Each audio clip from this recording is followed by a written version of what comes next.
Well, good afternoon, everybody, all you fans out there, and welcome to the official call. Today, our guest is one of the most brilliant minds, but also one of the most well-respected minds in combat sports. We're talking about Mr. Marc Ratner. Welcome to the show, Mark. Welcome to the show, Mark. All right, R. Bird and Kenny B. I'm going to call you guys that. I'm delighted to talk to you. Thank you, thank you. Now, for those of you out there in the audience, Mr. Ratner is currently the Senior Vice President, Government and Regulatory Affairs for the UFC. But prior to that, he was the Executive Director of the Nevada State Athletic Commission for a number of years at a time when it was considered one of the top two boxing commissions, along with New Jersey, in the world.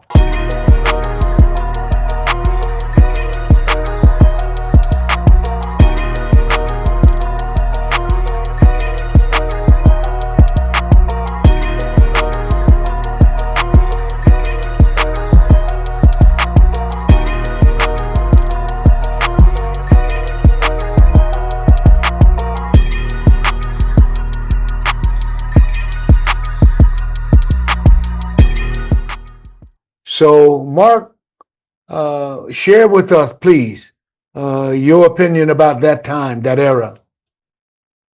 At that time, we had some of the biggest fights. You're talking about. I was just an inspector, and Kenny and I were inspectors together. We both started that way, but we had Hagler, Leonard, and all the different Duran and Ray Leonard and Tommy Hearn. So it was a great time, and a lot of the Tyson fights happened. And with all the big fights we had, we also had some tragedies, and so it always comes to that because we had some people who passed away, and boxers. So yeah, I look at everything how great it was, but I'm also always saddened by that. Yeah. Well, can you share with us a little bit of the history of Nevada State Athletic Commission, some of its proudest achievements? Well, the commission has probably been there for, I would imagine, over 60 years. When I first, I believe when I first became an inspector, going back to that time, and Kenny, you can remind me, but I think Harold Buck was the director. And you're correct. And then my close friend Chuck Minker became the director, and unfortunately he had a very rare form of lung cancer and passed away, and I became the director in I guess sometime in 1992.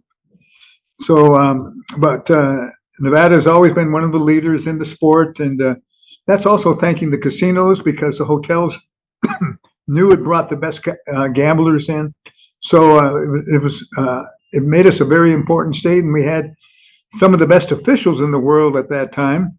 When you think about it, we had Mills and Joe Cortez and Richard Steele, and then Mitch Halpern was starting, Kenny was starting, Robert, you were just coming over there then, and so we really did have the best. Very seldom did we go out of the state of Nevada to bring officials in. Now things are a little bit different these days, but all I can say, we need to grow some local officials or statewide officials to make. Yes. I think that's one of the things I would want to happen. I agree wholeheartedly with you, Mark.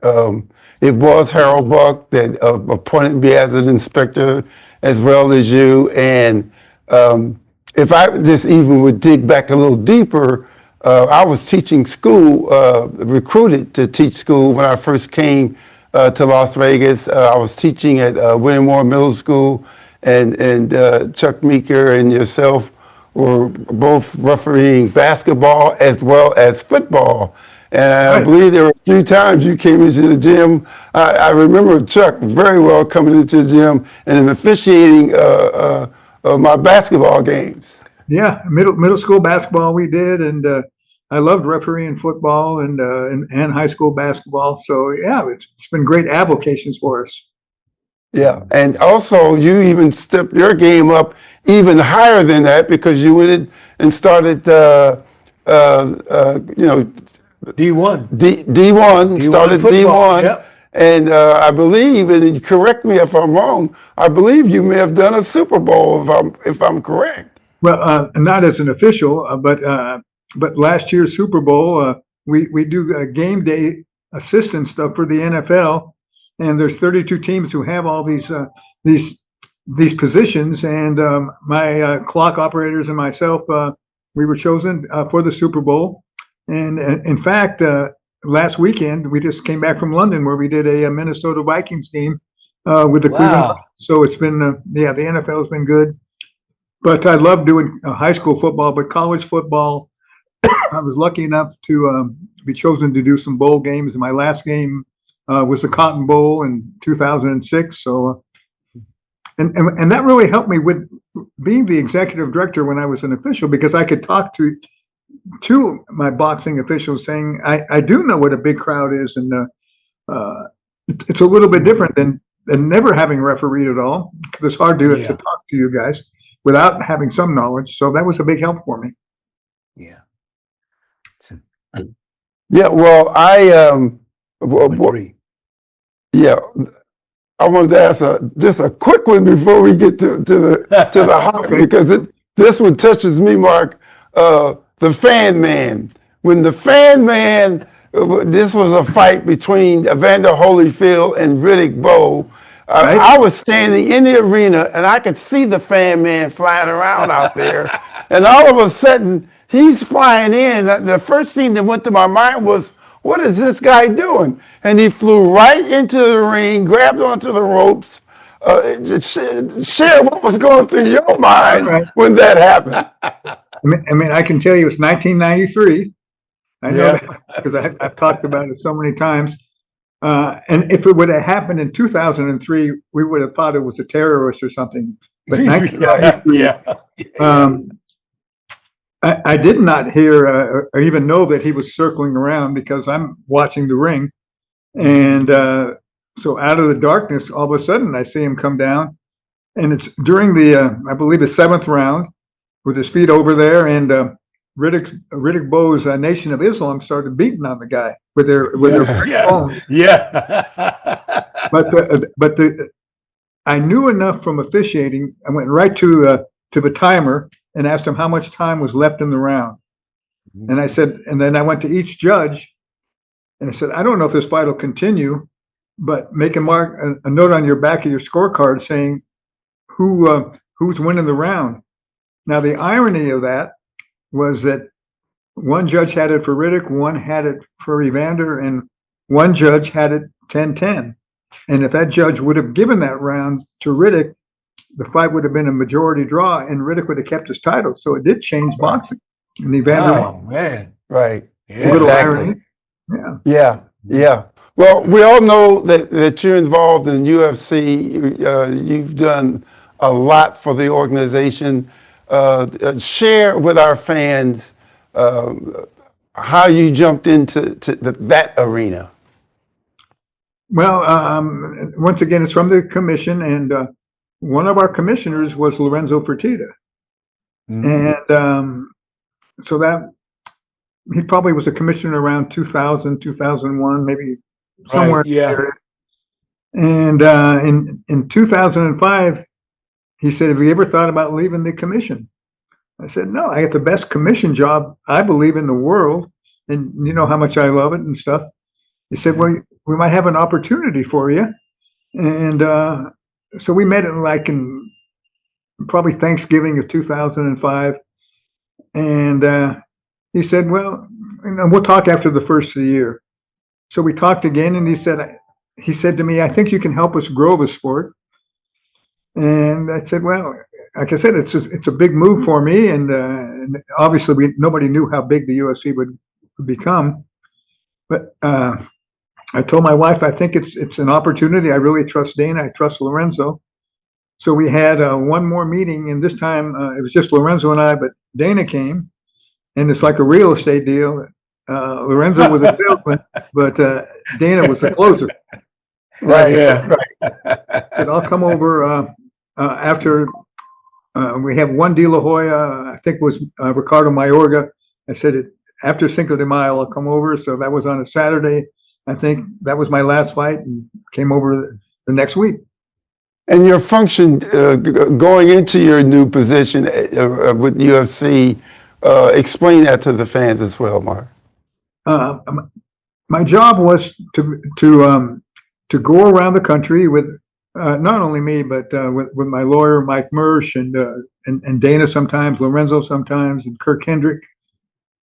But I think in 2006 there was 20 states that had approved the sport, and my main job was to go from state capital to state capital with different people. And you just can't walk into a legislator's office. You have to hire a lobbyist. And most of the legislators were older, but they're young people. The staff knew about the UFC a little bit, but we had to educate them. And by one, we got each state to finally approve the sport. And it took us 8 years to get New York to approve it, which had nothing to do with the sport. Has something to do with the local culinary union here and the New York Hotel Workers Union. The culinary tried to stop Lorenzo, and but eventually we got it approved in 2016. I think the vote was 114 to 25 or something. We could never get a vote before we finally got it. And we'll be going to New York again for the 10th year in a row to Madison Square Garden. We've been all over the state doing some of the smaller shows. So it's been a great market for us. Mark, you have traveled all over the world. You probably got more frequent flyer miles built up than anybody on the planet. What has been some of your favorite moments as far as your travels and things? And like I said, I was just in London with the NFL, but I believe my two favorite cities after all the travels were Sydney, Australia, Yeah. and which was really special. Yeah. And I really like Stockholm. I really enjoyed Sweden. Oh, yeah. Yes. Those are my two favorites. Beautiful city.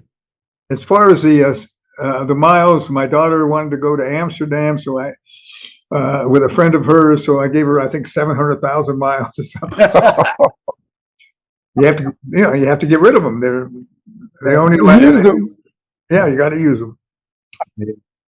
You know, Mark, I was you had been selected to be an official in a very special football game, Notre Dame. Not everybody gets the chance to go to Notre Dame and do a game, and I remember that because you were going to work that game, I was chosen by you to accept my trophy. Yeah, to accept your award from the World Boxing Hall of Fame, which I did for Mark there. But you remember both of the World Boxing Hall of Fame, obviously Nevada Boxing Hall of Fame, but you remember along with this fellow sitting next to me, right? Hall of Fame Kenny, the National Boxing Hall of Fame. Wow. Yeah. Tell me about what that means to you. Something I never dreamt of, because I've always believed that Hall of Fames are for the fighters and certainly for the officials. And I just felt that they don't need an executive director of a commission to be in there. And so I never even thought about it. And then I heard I was nominated, and I still didn't think that I could be chosen. And when Ed Brophy called me, I was overwhelmed and stunned. Yeah, it was a thrilling moment. And you guys have been to all these Hall of Fames, and now Kenny finally got to be in it. No, it's the highest honor you can have in boxing, and I'm very, very proud of it. Yeah, well, you certainly are one. Like I've said, you are one of the the best minds in combat sports, but beyond that, one of the most respected persons in combat sports. And that's attributable to, how you've carried yourself, your knowledge of the game, and what you've shared with young officials like myself and Kenny, and given us the opportunity to work some of the best boxing matches in the world, in the boxing capital of the world. Yes. And for that, I want to thank you, and certainly I know Kenny does. Yes, I do. I would say Robert worked the biggest fight in Nevada history with Connor and Floyd. Yes. No, both of you had such great careers, and there's nothing like refereeing. It's a lot different than calling a clip in football. You still have fighters' health on your mind, so it's tough, and it's really special to know when to stop a fight, when to let it go, and work with the doctors, and it's very rewarding, and there are tough moments, as I said. Yeah, and then Mark, I would personally, I've thanked you many times, and I will always continue to thank you because back in the day, I know I had my struggles, had a few ring deaths as well, and there were times I didn't know if I wanted to referee anymore, and I thank you for the calls, I thank Bird for the calls. When my health became an issue at one point, Bird and Adelaide came to the hospital, and it was just the way it has all worked out for me. It's just a blessing in disguise, and I thank the Lord for every bit of it, because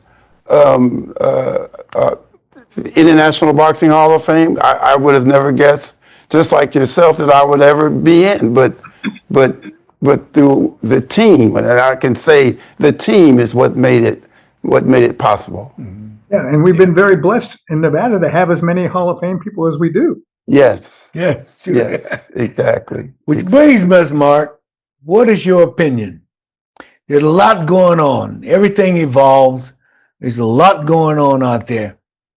What is your opinion on the state of boxing today? Well, it's I believe, the most resilient of all sports. And they said, when Ali left, nobody could take his place, and then De La Hoya, and there's always been somebody. And this Bud Crawford, he was magnificent against Canelo. Ooh. Yes. I was so impressed. But I would say I'm a boxing purist. And Jake Paul's brought a lot of eyes to the sport. Mm-hmm. I don't want to have a Jake Paul Tank fight. That doesn't make sense to me. Mm-hmm. No. But, and Floyd's going to fight with Mike, but that's where some of the game is. The Saudis have really changed the sport in the fact of the amount of money they're paying. We are going to get involved with it. Let me just turn my phone off here. Okay.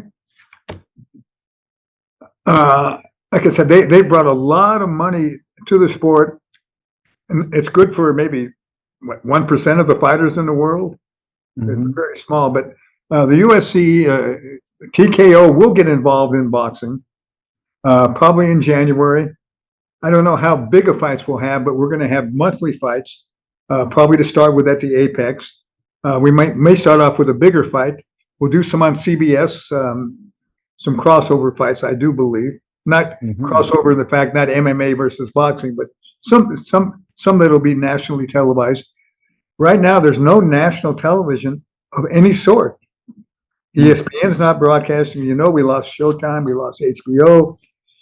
I used to love the Tuesday night fights. Yes. On USA, but we will have on, excuse me, on our network, on Paramount, we will have monthly fights, and that'll be great that we'll have at least televised, and that the sports, it's going to be on streaming, that kind of stuff. So I do look forward to come back. you know, they always say as heavyweights go, so goes the sport. Well, the heavyweights have Yeah. good fights with Fury and Joshua. I believe Yeah. Wilder's going to come back, and you know, there's always going to be fighters out there. I'm amazed how big the world really is. The UFC does this contender show. We do it for 5 fights for 10 weeks in a row. And the guys who win these fights, if they do it in a spectacular fashion, they sign them to contracts for the UFC. And we have found people from all over the world that are great fighters that nobody knows. And then it's Yeah. the job of the promoter to build them into stars. And so that's what we're doing. And hopefully we can do that in boxing too. Yeah. Well, Mark, where do you go from here? You have, when one would think they've reached the pinnacle of what you do so good, is there anything left? And or where, what would you like to share with our audience?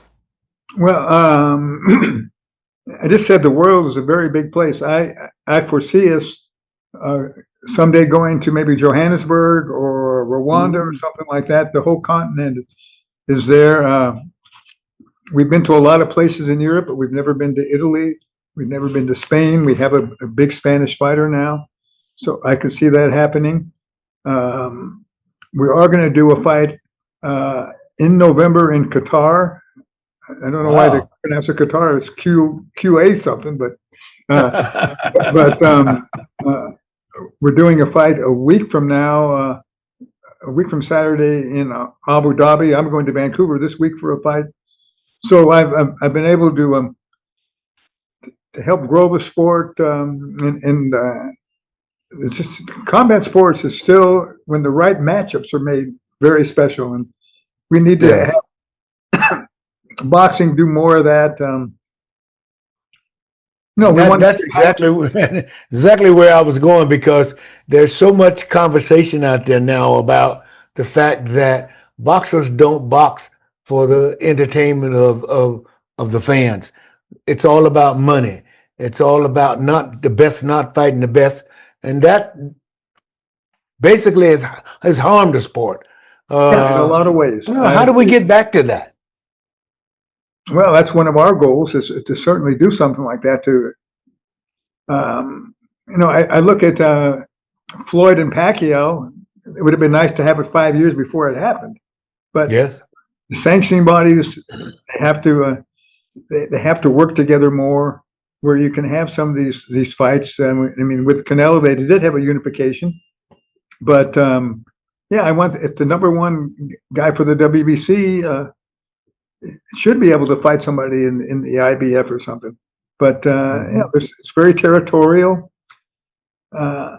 It's very interesting, but it's important for these fighters to have these fights when they're in their prime. I'd rather see it. I'd like to see this Benavidez fight Crawford or Canelo. Yes. Yes. But I don't know if that can be made. But that's the kind of fight it's a fans fight. Yes. Yes. Yes. And hopefully we can get back to that, because I know, Kenny, you share the same thing. That's what I hear when we talk to fans. They want fights, number one, that are competitive, and they want fights, number two, that the best are fighting the best. Yeah. Because, you know, the fight itself is a product. Yes. And they're the ones who are paying for that product, but they don't mind paying for that product if it's a good product. Right. And last Saturday, I just watched the replay. A very good fighter named Boots Ellis or Ennis, something like that, out of Philly. Boots Ennis. Right. Well, he fought a guy that first punch he went down, I think. The first couple. Yeah. Yeah. Pretty close. Yeah.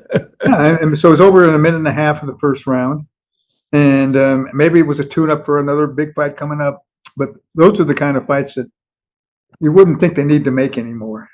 But they'll always be there.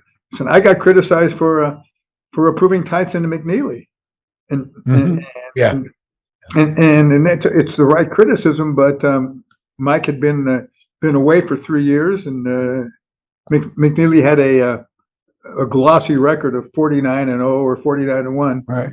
But since Mike hadn't fought for a long time, I figured that it could be fair, and Mike knocked him out in the first round too. So Yeah.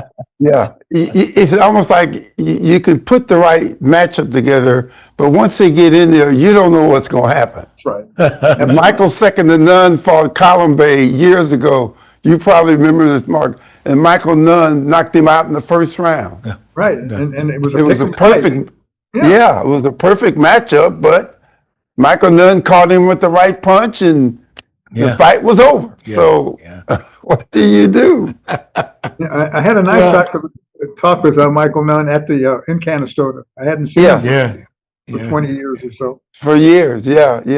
He went in when I went in with Manny Pacquiao, and that was a weekend for me, Mark, that I'll never forget. It was just fantastic. It's an outstanding class of guys you're with. Absolutely.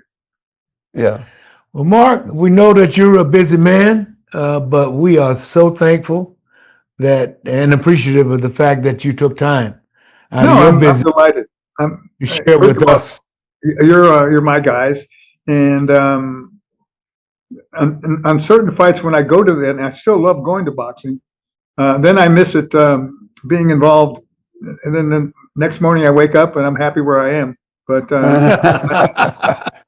I really did love all my 14 or 15 years with the Athletic Commission. And, it certainly was a special time, and I just had breakfast with Dr. Nave yesterday, talking about that. Okay, yeah. Good. Give him our best. Give him our best. Well, Mark, thank you again. All you fans out there, you heard it right here on the official call.